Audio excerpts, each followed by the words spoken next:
Welcome back to the Investing on the Go podcast, brought to you by FundCalibre. This week, we're diving into the intricacies of the high-yield bond market, exploring its growth, current valuations, and the opportunities it presents in today's economic climate. I'm Stacey West, and today I'm joined by Mark Benbow, co-manager of the Aegon High Yield Bond Fund. Mark, thanks for joining me today. Thank you for having me. Now, the high-yield bond market looks particularly attractive at the moment, so maybe just set the scene a little bit for our listeners. Give us a view on the asset class as we sit today. What's been happening? Yeah, sure. So for those listeners that don't know much about the high-yield asset class, it was kind of born in the 1980s, and it started off with this term like junk bond investing, and it's never been able to kind of quite shake that term. But the high-yield asset class has actually become pretty big in size. It's become pretty high quality in size as well. And it's really kind of exploded in the last kind of 15 years. So it started off in the US, and then around the late 90s, it started off in Europe. So today, the asset class is about $2.2 trillion in size. And that $2.2 trillion is spread across about 1,500 companies and about 3,500 bonds. So that's our kind of investment universe.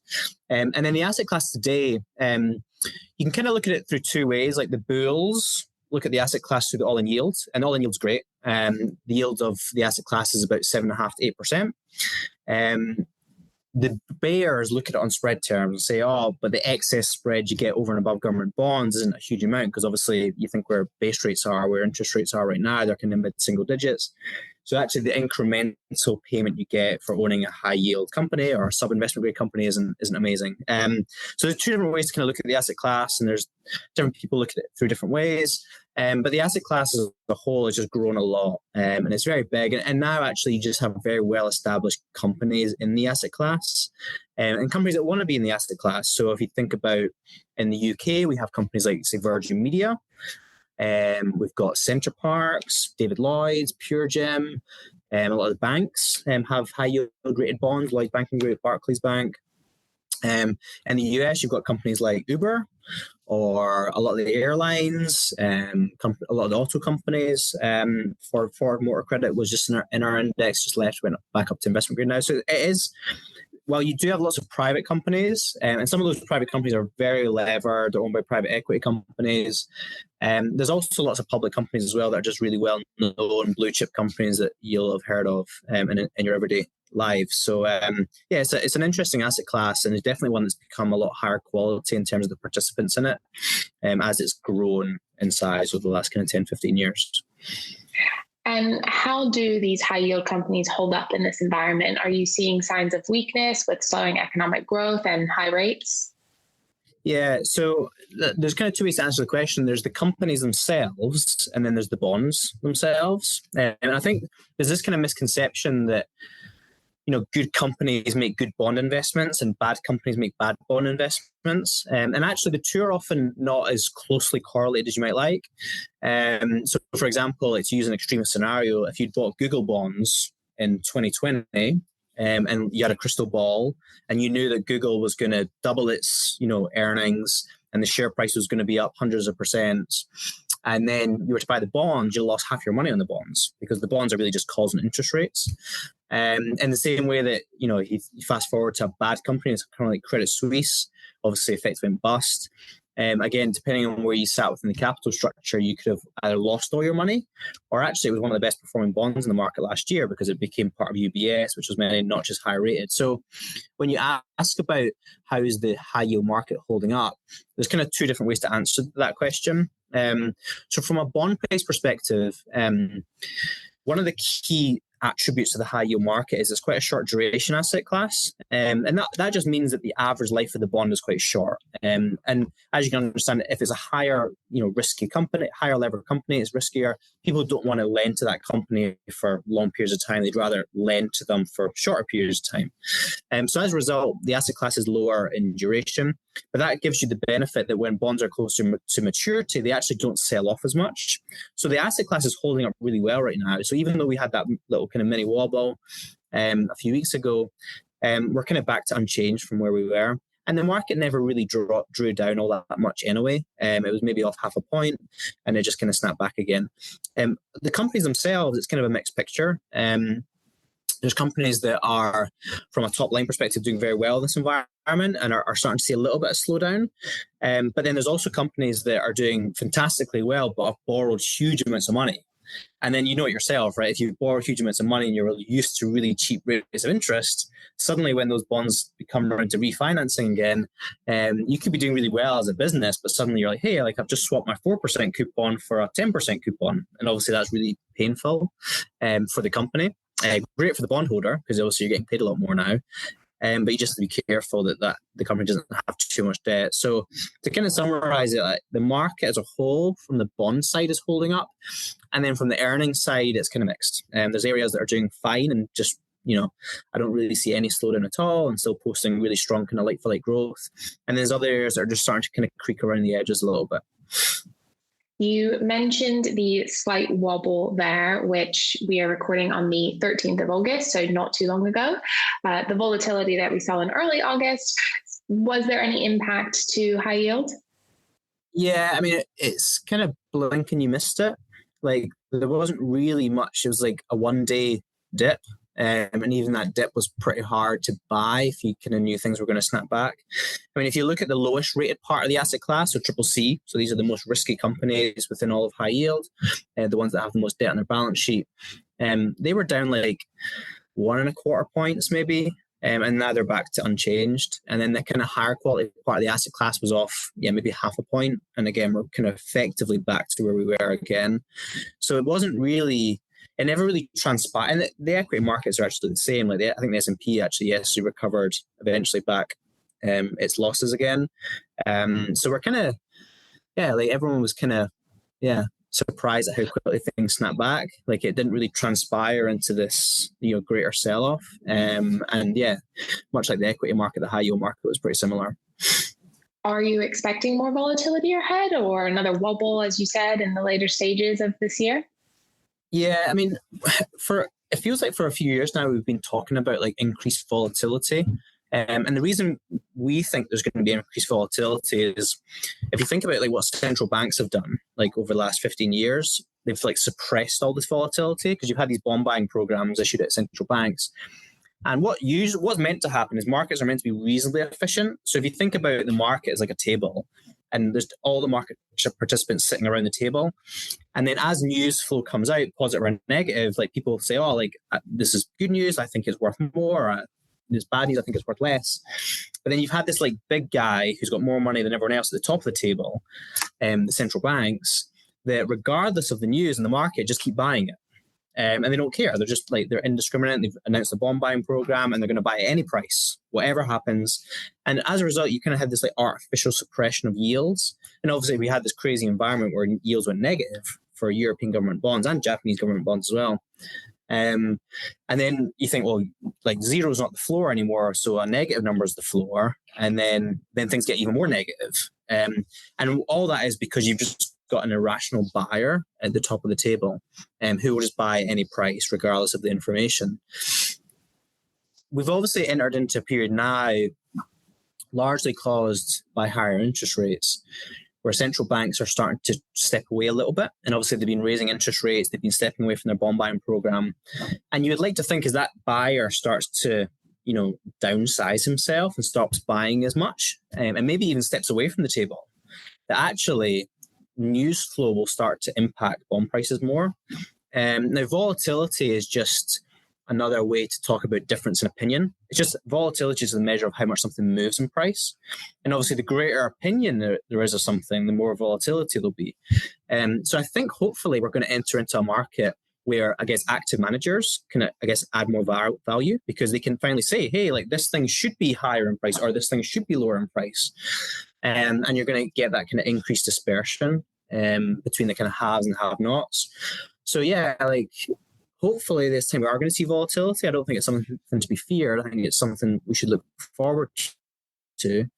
But yeah, like hopefully going forward we're going to see a greater dispersion in market. And actually, I don't think it's healthy for really, over the last decade.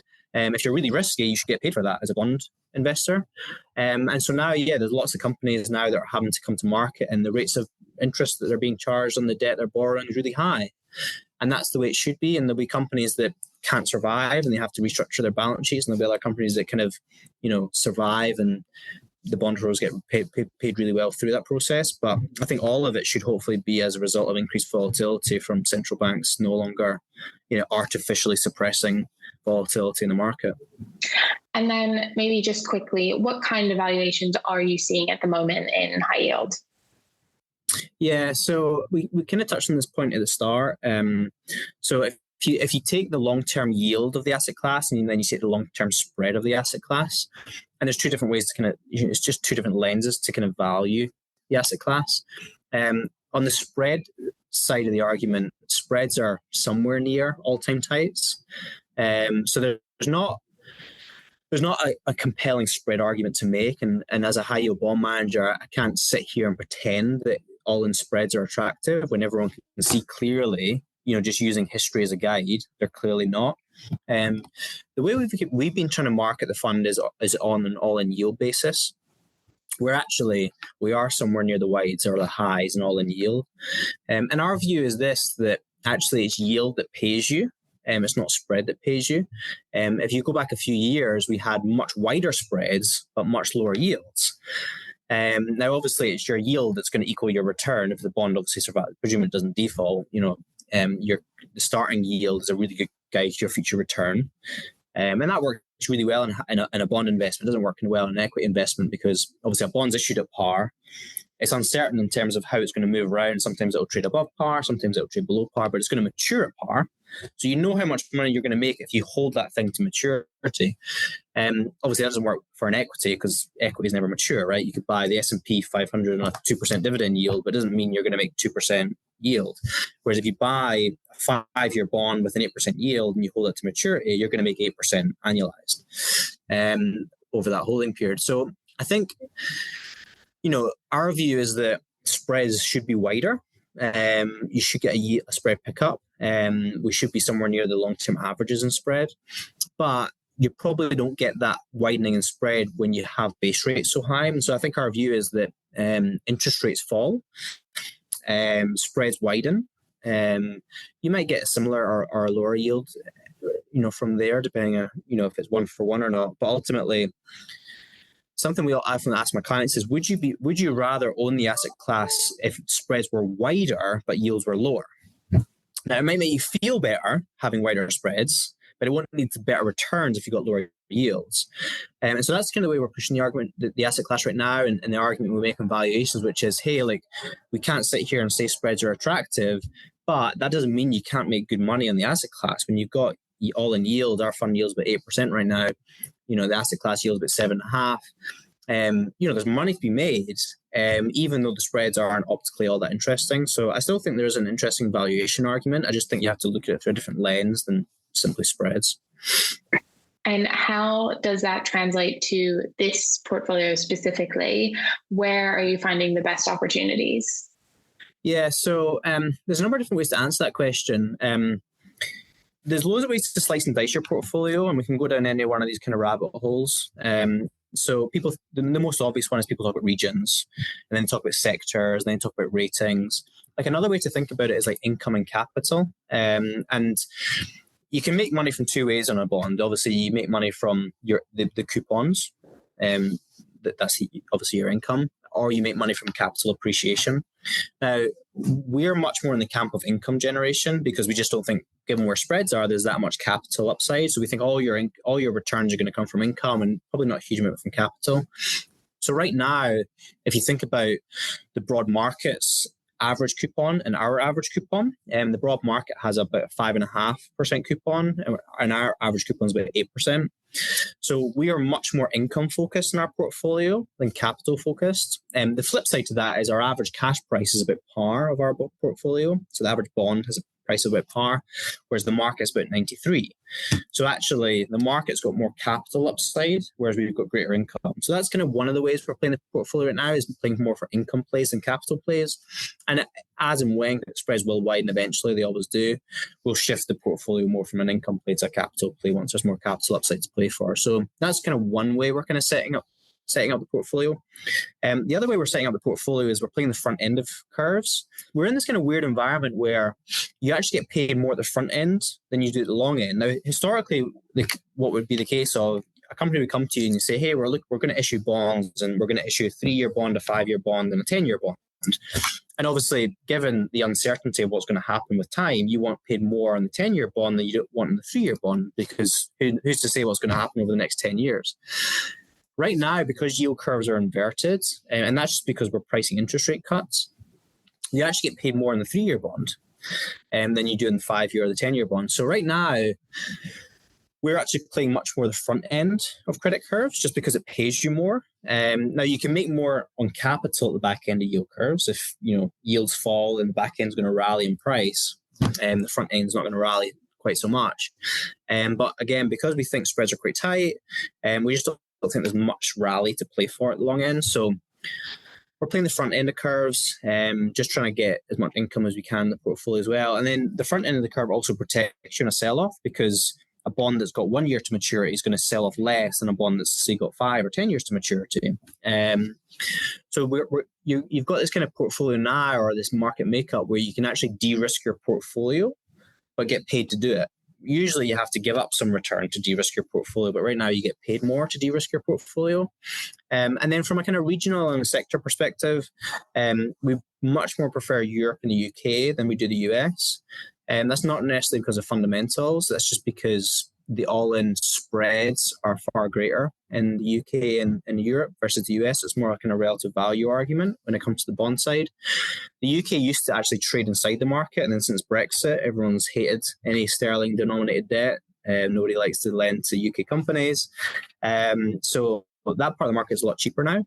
And then in terms of sectors, we really like the consumer. The consumer has done really well, and the consumer is still spending. We've had that trade on for quite a few years now. And as long as our view is this, and it's a pretty simple one, which is as long as the unemployment rates stay low, as long as people stay employed, they keep spending. And then the moment you lose your job, your spending habits actually change very quickly. Suddenly you stop, spending all that discretionary income. People don't generally like saving. So I think as long as the workforce stays employed, they'll just keep spending. On those discretionary sectors, and then the moment we see that start to uptick, then we'll hopefully try and get ahead of it. So we really like the consumer, and we like the banking space as well. The banking space is just doing really well right now, and part of that reason just improving the interest margins. So you'll know yourself that your current account rate has probably not gone up like a rocket, but your mortgage rate has, and so banks obviously make a margin between the two of them. And actually, those net interest margins have been really expanding quite nicely. So banks are actually in a really good place and making lots of money for a change. So that's hopefully gives you a flavour of some of the kind of the little the bets and some of the themes that we've got in our portfolio right now. I just wanted to finish with where this fund and high yield fits into an investor's portfolio today. Yeah, sure. High yield often gets kind of forgotten about. It's kind of this hybrid between equities and, say, traditional fixed income, so more like govies or investment grade and equities. It kind of sits between the two, and people move between them when they're nervous and want to be risk off. They move their money out of equities into, say, investment grade, and then when they're bullish, they move their money out of investment grade into equities. And high yield gets forgotten about, but actually, high yield generally gives you all the return of equities. With a fraction of the volatility. And we touched on why that volatility is a fraction, just because bonds mature. And if you've got a bond maturing in the next 1 or 2 years, it can't really sell off all that hard, so long as the business is doing fine.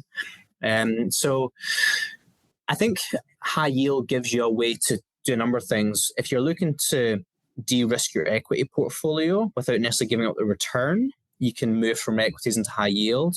And then what you're doing is you're moving from an asset class in equities, which is capital-based, to an asset class which is income-based. So slightly different way that you generate those returns. About 85% of your return over the long term in high yield is from coupons or income, whereas almost all of your return in equities is from capital appreciation. So if you're looking to de-risk your portfolio, you can do that. Equally, if you're looking to just increase the overall yield in your fixed income portion of your portfolio, you can clearly move from investment grade into high yield. In both of these, whether you're risking up or risking down, in both trades, you're removing interest rate risk from your portfolio. And that was, I think, something the market learned quite quickly in 2022 is when interest rates rise, actually equities and fixed income are both the same trade. They both went down in tandem. And actually, they didn't have this inverse relationship that people thought they should have. High yield obviously has a far less interest rate sensitivity. Now, you may think that's a good thing, you may think that's a bad thing. But if you're looking at a balanced portfolio, then actually having both investment grade and equities might be at two ends of the risk spectrum from a credit perspective, but they're actually at the same end of the spectrum from an interest rate perspective or duration perspective. So again, like if you're looking just to offer more diversification into your portfolio, then actually de-risking into high yield or risking up into high yield removes a lot of that interest rate risk that is actually embedded in lots of different asset classes. Well, Mark, that was fascinating and a great overview of high yield at the moment. So thank you for joining me today. You're welcome. Thanks for having me on. The Aegon High Yield Bond Fund differentiates itself from its peers through its high conviction and flexible approach, whilst also having a depth of experience on the team. The strategy's flexibility allows the team to operate nimbly and exploit any market opportunities and inefficiencies, as we discussed today. To learn more about the Aegon High Yield Bond Fund, please visit FundCalibre.com, and don't forget to subscribe to the Investing on the Go podcast, available wherever you get your podcasts. Please remember, we've been discussing individual companies to bring investing to life for you. It's not a recommendation to buy or sell. The fund may or may not still hold these companies at the time of listening. Elite ratings are based on FundCalibre's research methodology and are the opinion of FundCalibre's research team only.